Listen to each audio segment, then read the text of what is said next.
The history of bloodletting has been marked by controversy. The extensive literature on bloodletting contains numerous polemical treatises that both extol and condemn the practice. From the time of Hippocrates, bloodletting had its vocal advocates and heated opponents. In the 5th century BCE, Eugemius of Epirus, author of the first treatise on the pulse, opposed venesection, while Diogenes of Apollonia, who described the vena cava with its main branches, was a proponent of the practice. Hippocrates, to whom no specific text on bloodletting is attributed, both approved and recommended venesection. The anatomist and physician Erasistratus, who practiced at Alexandria, a celebrated center of ancient medicine, recognized that the difficulty in estimating the amount of blood to be withdrawn and the possibility of mistakenly cutting an artery, tendon, or nerve might cause permanent damage or even death. Since Erasistratus believed that only the veins carried blood while the arteries contained air, he also feared the possibility of transferring air from the arteries into the veins as a result of venesection. The fundamental theory upon which explanations of health and disease were based, which had its inception in ancient Greek thought and lasted up to the 18th century, was the humoral theory.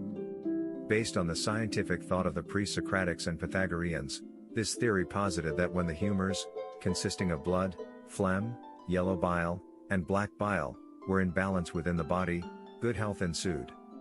Conversely, when one or more of these humors was overabundant or in less than adequate supply, disease resulted.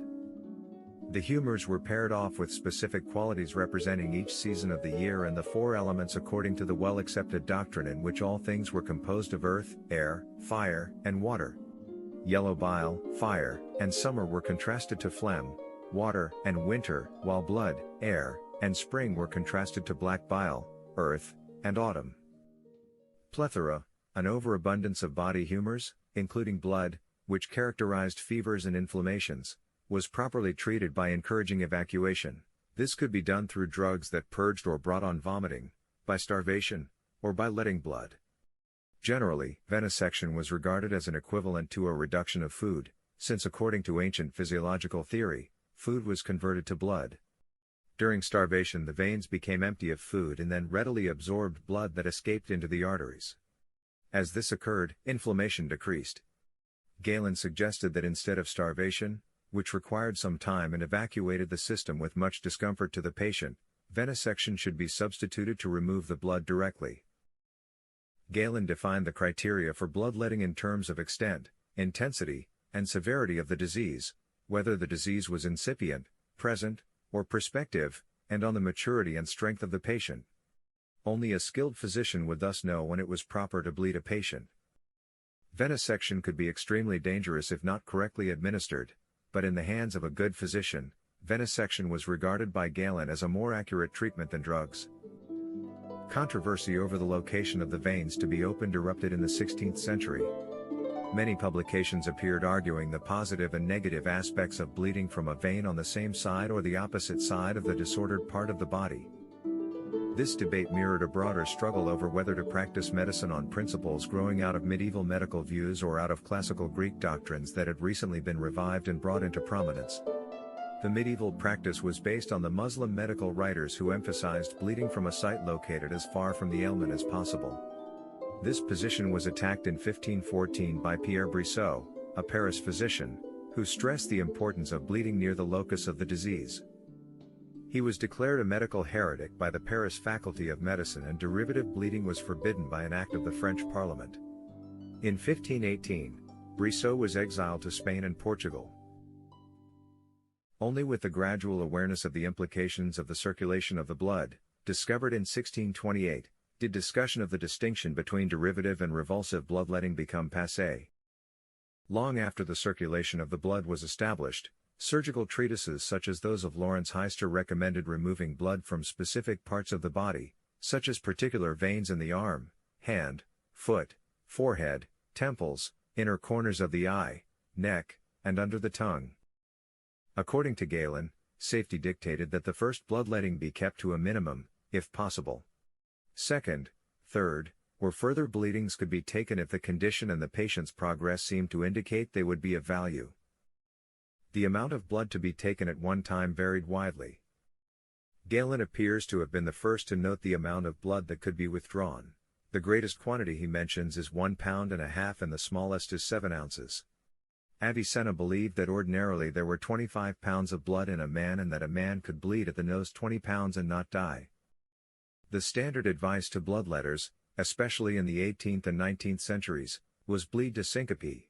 The American physician, Robley Dungleson, defined syncope in his 1848 medical dictionary as a complete and sudden loss of sensation and motion, with considerable diminution, or entire suspension of the pulsations of the heart and the respiratory movements. Generally speaking, wrote the English physician and medical researcher, Marshall Hall, in 1836, as long as bloodletting is required, it can be borne, and as long as it can be borne, it is required. Selecting a time for bleeding usually depended on the nature of the disease and the patient's ability to withstand the process. Galen's scheme recommended no specific days. Hippocrates worked out an elaborate schedule, based on the onset and type of disease, to which the physician was instructed to adhere regardless of the patient's condition. Natural events outside the body served as indicators for selecting the time, site, and frequency of bloodletting during the Middle Ages when astrological influences dominated diagnostic and therapeutic thought. During the 15th century these calendars and plague warnings were the most popular medical literature.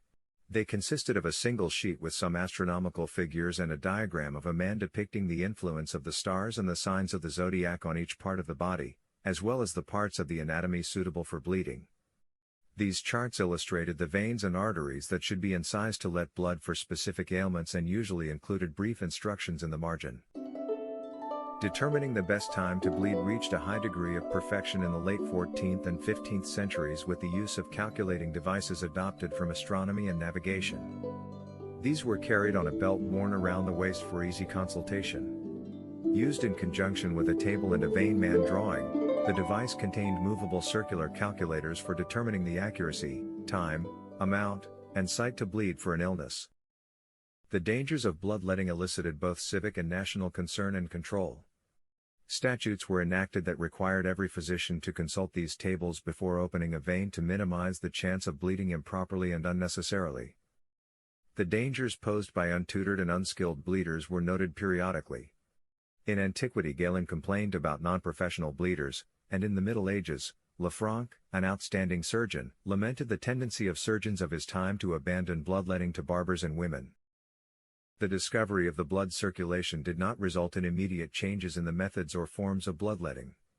William Harvey, who published his discovery of circulation in 1628, recognized the value of investigating the implications of his theory. Harvey could not explain the causes and uses of the circulation, but he believed that it did not rule out the practice of bloodletting.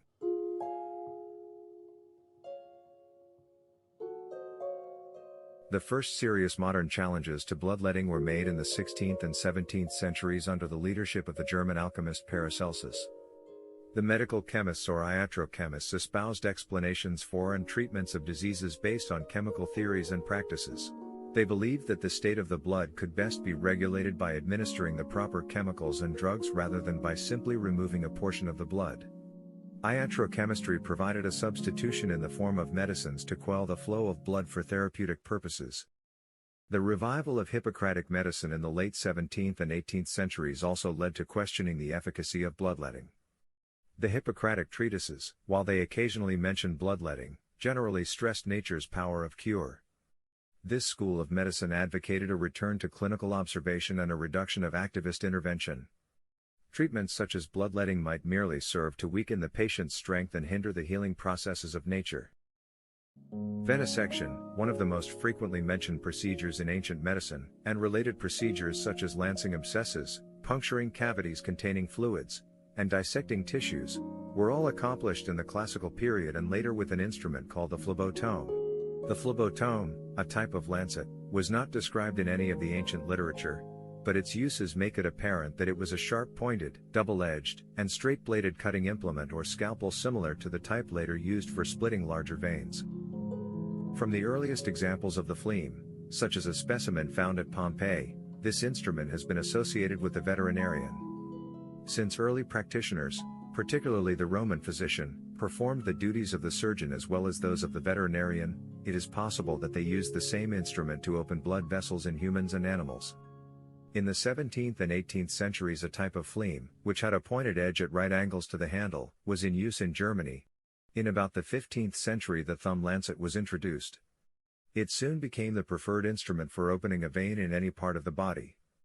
The double-edged iron or steel blade was placed between two larger covers, usually made of horn or shell, and all three pieces were united at the base with a riveted screw. The blade could be placed at various angles of inclination when in use. The shape of the blade, whether broad or narrow, determined the ease with which the skin and vein could be penetrated. A surgeon was advised to carry lancets of various sizes and shapes in order to be prepared to open veins of differing sizes and in different locations. The blood as it spurted from the vein would be collected in a container and measured. When enough blood was removed, the bleeding would be stopped by a bandage or compress applied to the incision. It required some degree of skill to strike a vein properly. The most common vein tapped was in the elbow, although veins in the foot were also popular. The arm was first rubbed and the patient given a stick to grasp. Then a tourniquet would be applied in order to enlarge the veins and promote a continuous flow of blood. Holding the handle between the thumb and the first finger, the operator then jabbed the lancet into the vein. Sometimes, especially if the vein was not close to the surface of the skin, the instrument was given an extra impetus by striking it with a small mallet or the fingers to ensure puncturing the vein. The incisions were made diagonally or parallel to the veins in order to minimize the danger of cutting the vein in two. Bloodletting was at its most fashionable in the 18th and early 19th centuries. In this period it was considered an art to hold the lancet properly and to support the arm of the patient with delicacy and grace. Many patients had by repeated bloodlettings become inured to its potential danger and unpleasantness. In the mid-18th century, one British physician declared, "People are so familiarized to bleeding that they cannot easily conceive any hurt or danger to ensue, and therefore readily submit, when constitutional fear is out of the question, to the opening of a vein, however unskillfully advised." In England in the early 19th century, people came to the hospital to be bled in the spring and fall as part of the ritual for maintaining good health. At some periods there were so many people undergoing prophylactic bloodletting that they could be seen lying on the floor of the hospital while recovering from the faintness induced by venesection. The alternatives to bleeding in this period included administering mercury to promote salivation and tartar emetic to induce vomiting. These substitutes could be as hazardous as bleeding and offered little choice to the patient who had to bear the unpleasant effects. Thus, the late 18th and early 19th century has been referred to by historians as the era of heroic medicine because of the large amounts of strong medications given and excessive bloodletting. One of the most notable victims of heroic medicine during this period was George Washington, who was bled 4 times in 2 days after having contracted a severe inflammation of the throat. Washington's physician admitted that the removal of too much blood might have been the cause of his death.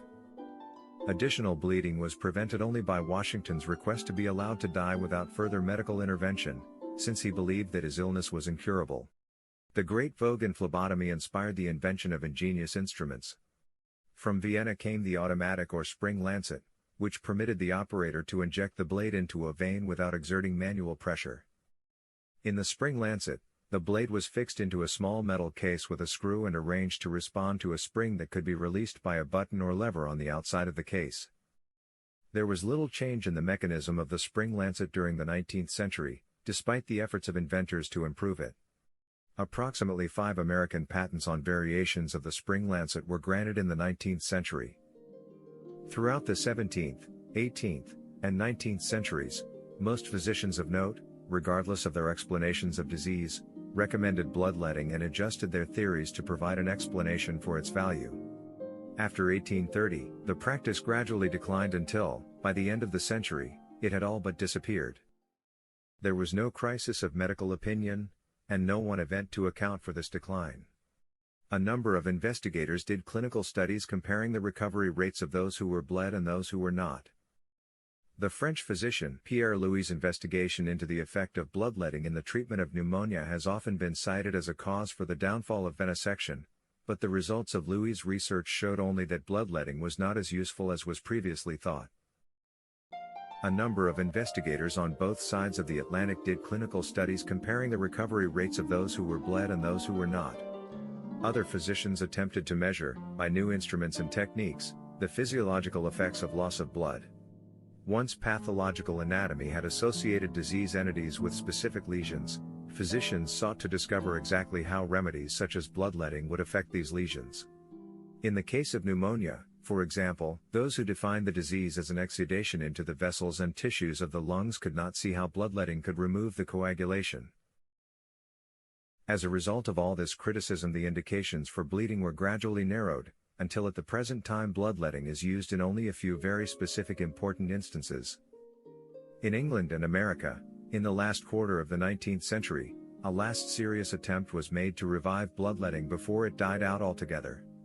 A number of Americans defended the limited use of bleeding, especially in the form of venesection. In 1875, Mitchell Clark, after reviewing the long history of bloodletting and commenting on the abrupt cessation of the practice in his own time, wrote, "Experience must, indeed, as Hippocrates says in his first aphorism, be fallacious if we decide that a means of treatment, sanctioned by the use of between 2,000 and 3,000 years, and upheld by the authority of the ablest men of past times, is finally and forever given up. This seems to me to be the most interesting and important question in connection with this subject. Is the relinquishment of bleeding final? Or shall we see by and by, or will our successors see, a resumption of the practice? This, I take it, is a very difficult question to answer, and he would be a very bold man who, after looking carefully through the history of the past, would venture to assert that bleeding will not be profitably employed any more." By the 20th century, the lancet was replaced in some quarters by safer devices for removing blood and injecting fluids into the bloodstream. In 1905, Heinrich Stern designed a venipuncture or aspirating needle. He recommended that the forearm be strapped above the elbow and that the instrument be thrust into the most prominent vein. It was, and continues to be, used to withdraw blood for study in the laboratory, to aid in diagnosis of disease, and to collect blood for transfusing into those who need additional blood during an operation or to replace blood lost in an accident or disease. The sterile instrument is used by the technician who draws the blood, who is still called by the historical name of phlebotomist.